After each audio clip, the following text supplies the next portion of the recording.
നിൽക്കുന്ന ഒരു പടിയിൽ നിന്ന് ഒരു പടി കൂടെ ഈ നോമ്പിലൊന്ന് കയറുവാൻ കഴിഞ്ഞെങ്കിൽ നമ്മുടെ നോമ്പ് വിജയമായി. വലിയ കാര്യങ്ങളെപ്പറ്റി സംസാരിക്കുവാൻ ഞാൻ ആളല്ല.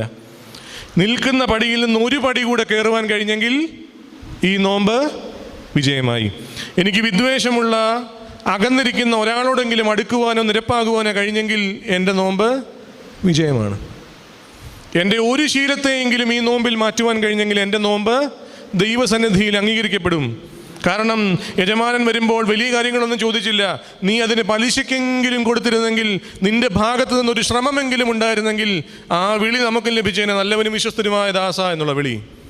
അതില്ലാതെ യജമാനനെ പഴിച്ച് കൊണ്ട് കുഴിച്ചിട്ടവനോടാണ് പറഞ്ഞത് മടിയനും അല്പനുമായ ദാസ എന്ന്, ദുഷ്ടനും മടിയനുമായ ദാസ എന്നുള്ള വിളി കേട്ടത്. പ്രിയമുള്ളവരെ, കുഞ്ഞുണ്ണി മാഷിൻ്റെ വായനയെ പറ്റി പറയുന്ന ഒരു ചൊല്ലുണ്ടല്ലോ, വായിച്ചാൽ വളരും, വായിച്ചില്ലെങ്കിലും